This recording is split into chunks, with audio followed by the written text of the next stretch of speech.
Now we'll start with a new topic, colloidal state of matter.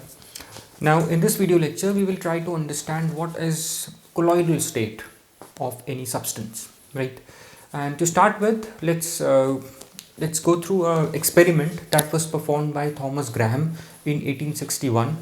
What he did, he took solution of different substances, crystalline substances like sodium chloride, sugar, urea, and non-crystalline substances like starch, gelatin, gum, right? And then he allowed to diffuse the solution of these crystalline and non-crystalline substances through semi-permeable membrane.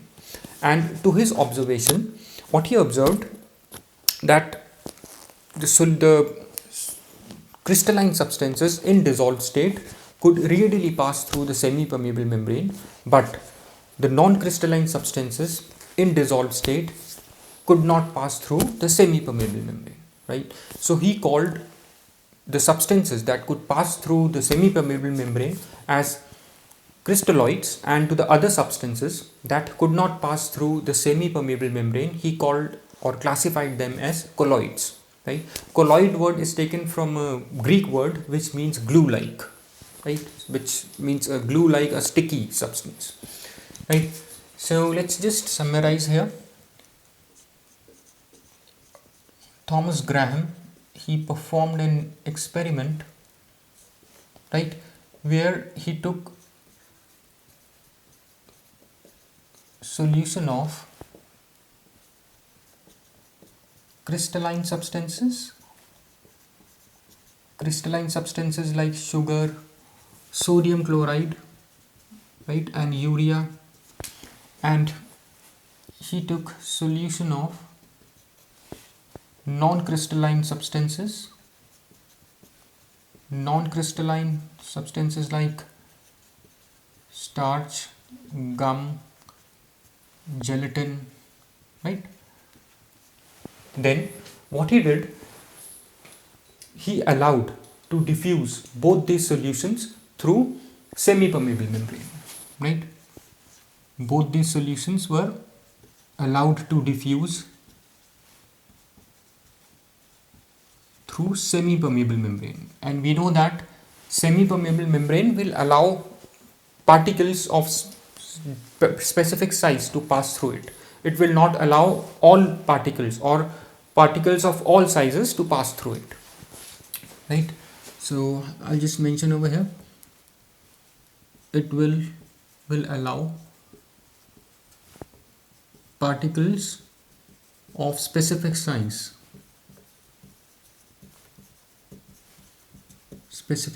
to pass, right? So these solutions were allowed to diffuse through semi-permeable membrane, and then what he observed, to his observation, these crystalline substances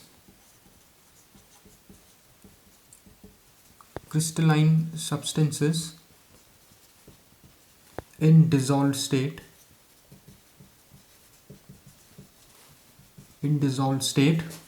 could pass through semi-permeable membrane, right? And non-crystalline substances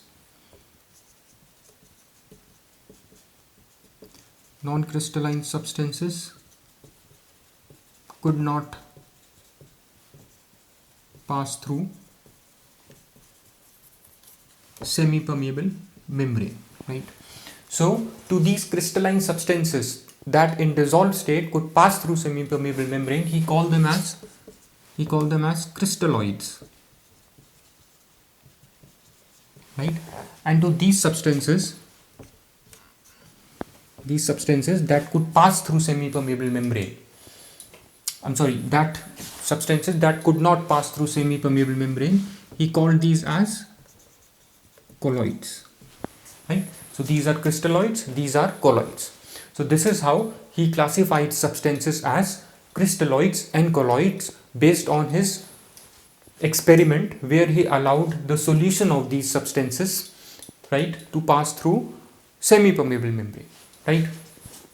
Now later this distinction of Thomas Graham, right, based on his diffusion experiment through semi-permeable membrane, was proved wrong, right? This experiment was this classification. I'm sorry, this classification.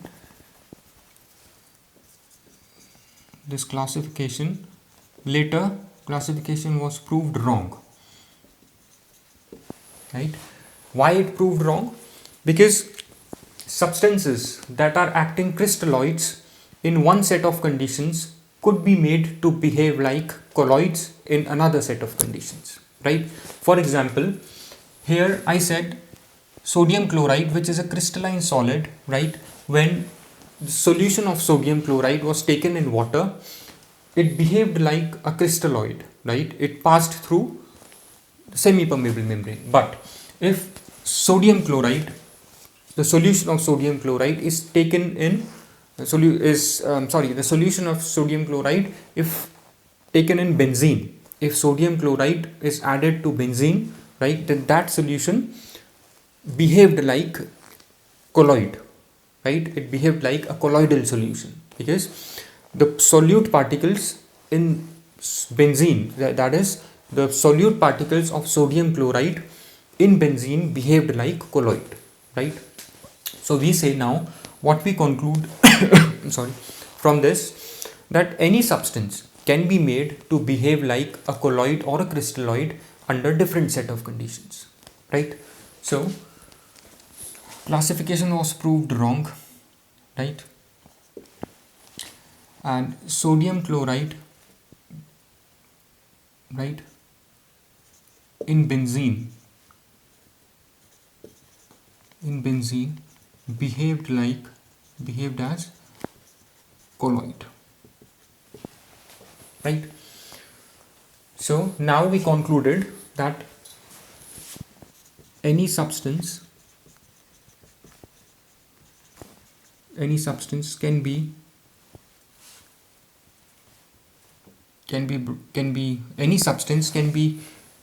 made to behave like colloid depending on set of conditions, right? Like here in case of sodium chloride, we changed the set of conditions. We took the solution of sodium chloride in benzene instead of water. Then in benzene, sodium chloride behaved like a colloid, right? And the solution is a colloidal solution. So now if this solution of sodium chloride in benzene would allow to diffuse through semi-permeable membrane, it would not diffuse, right? Because it's behaving like a colloid, right?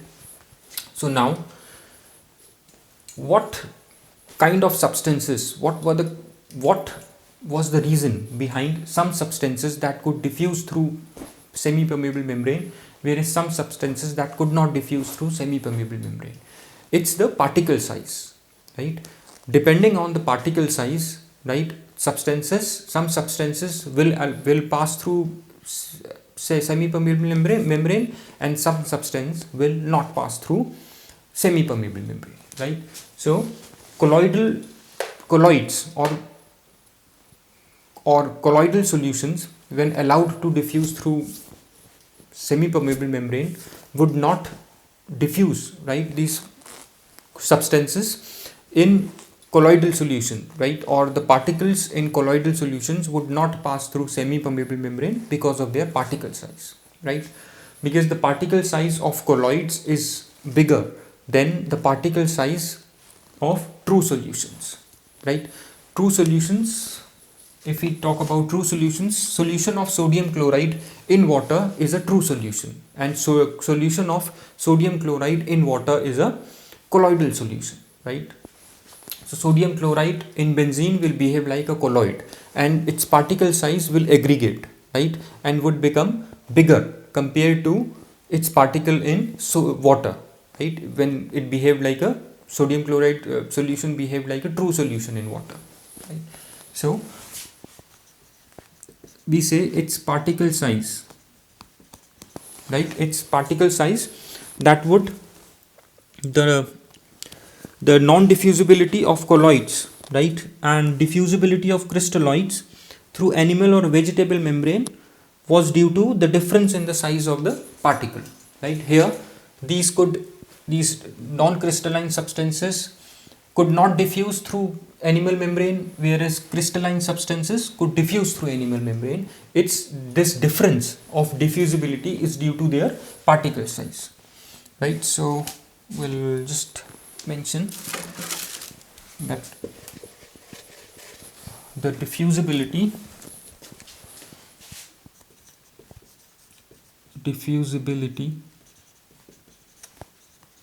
across semi-permeable membrane of colloids and crystalloids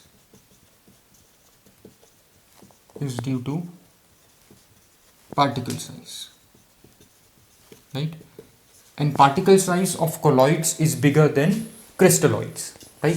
So that is why colloids could not pass through semi-permeable membrane or animal membrane or vegetable membrane or parchment paper, whatever you say, right. So now suppose you have a colloidal solution and you have a true solution, right. So if you look at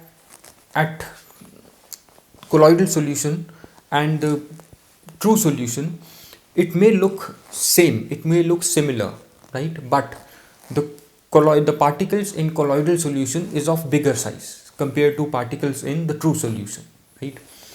And there are certain differences. If the colloidal solution is allowed to stand for some time, right, then the particles in the colloidal solution will remain suspended, right, they would not settle down, right, same as true solution, right.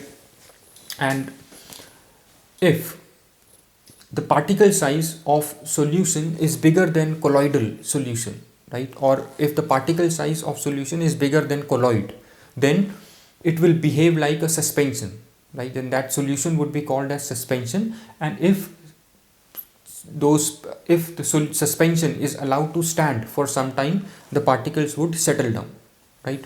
So there are some certain differences between true solution,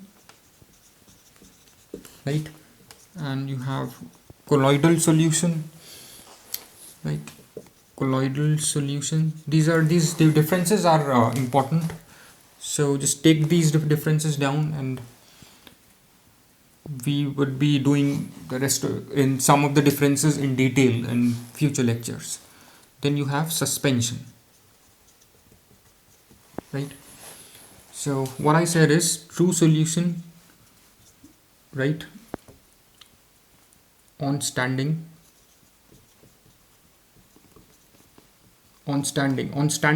means if I take a solution and I'll keep it on a table, right, and if I keep it on a table, then the particles in true solution would not settle down at the bottom, it will remain suspended in the solution, right, in the dissolved state. Similarly, in case of colloidal solutions, the particle would not settle down to the bottom, it will remain suspended. But in case of suspension, because in suspension the particle size is even bigger than the particles in the colloidal solution or the particles of the colloid, right. So the particles in suspension would settle down to the bottom, right. On standing, we have suspension, you have colloidal solution, right. Here particles will not settle down to bottom, right. Here also particle will not settle down, but here particles will settle down. So this is also one of the differences between the three solutions, right. And if we talk about the particle size in case of true solutions is less than 10 to the power of minus 9 meter, right. It's less than 10 to the power of minus 9, or we say 1 nanometer. It's less than 1 nanometer or less than 10 angstrom, right? Similarly, in case of true solutions, we said that the particle size of true solutions is bigger than the particle size in true solutions, right? So here the particle size would range from 10 to the power of minus 9 to 10 to the power of minus 6, right? Or we say 10 to the power of minus 9, it's meter to 10 to the power of minus 6 meter, right? Or we say 10 angstrom to 10,000 angstrom, right? Or if you define it in nanometer, it's 1 nanometer to 1000 nanometer. 1 nanometer to 1000 nanometer, right? Similarly, in case of suspensions, the particles are bigger than your 10,000 angstrom or bigger than 10 to the power of minus 6 meters, right? Greater than 10 to the power of minus 6 meter or greater than 1000 angstrom, right? Or it's greater than 1000 nanometer. This is the particle size of suspensions, right? So the particle size of suspension are the big particles in the suspension are the biggest, whereas in colloidal solution the particle size is between true solution and suspension, right? Now, particle size, what is the nature of the solutions? Nature of the solutions is, true solution we know is a homogeneous solution, right? Whereas colloidal solution and suspension, both these are heterogeneous. Heterogeneous means they consist of two phases, right? We'll see in future lectures how. So these are, true solution is homogeneous, right?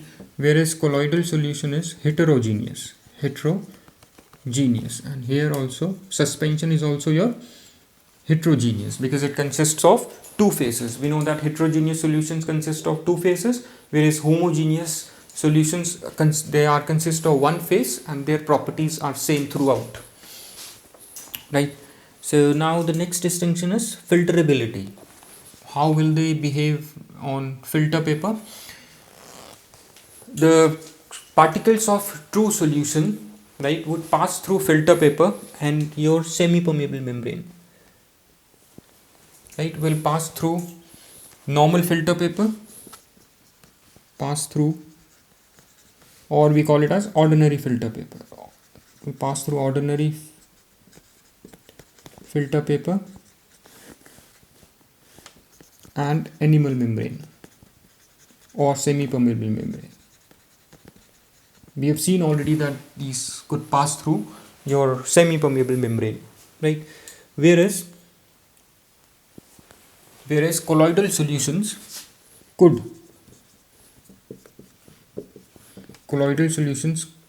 pass through ordinary filter paper, right? It could pass through ordinary filter paper, but not through semi-permeable membrane. We have already seen this because the particle size is such that it will pass through ordinary filter paper because the pores in ordinary filter paper are bigger compared to semi-permeable membrane, right? So pores in ordinary filter paper are bigger, so they will allow bigger colloidal particles because the size of colloidal particles are bigger. So colloidal particles or colloids could pass through the ordinary filter paper, but not through semi-permeable membrane because its pores are very small, right? So, and what about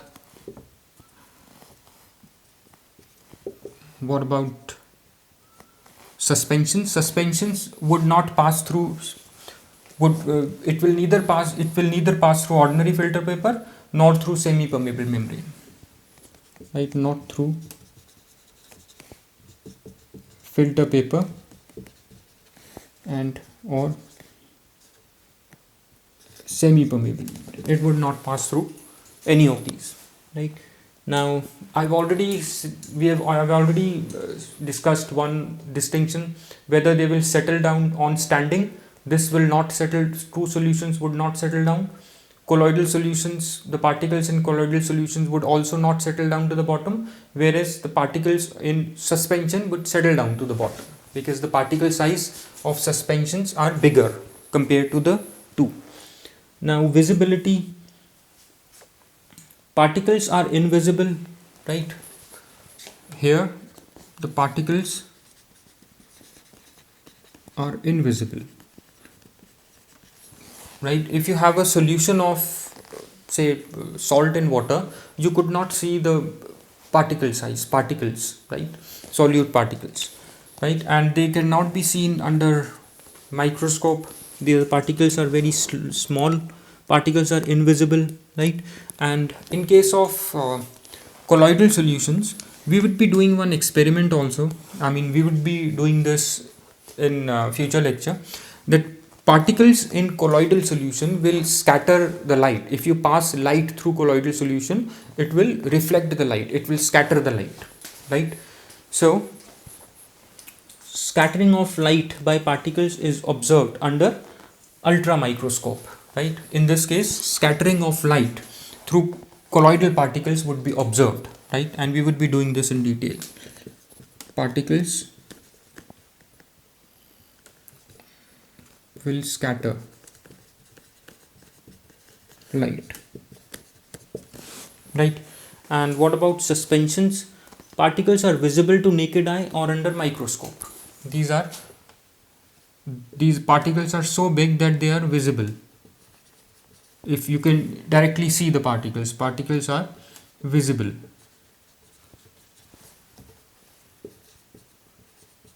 Particles are visible to naked eye, right? So these are some important differences. And what about diffusion? Diffusion, we know these can diffuse, these cannot diffuse, and these cannot diffuse, right? Then the last is appearance. Appearances, true solutions will appear clear and transparent, whereas colloidal solution is translucent, right? And your homogeneous your suspensions are opaque. If you pass the light through it, it would not allow the light to pass through it, whereas colloidal solution will allow light to pass through it, so they are translucent, right? So these are some important differences, right, between the three, right? So make sure you understand here what is the colloidal solution, right, and what is a colloid, because just understand one thing, that a colloidal solution, the particles in the colloidal solution are bigger than the true solution, right? And that is why they could not pass through this they could not pass through this semi-permeable membrane because of their particle size, right? So now colloidal state of matter,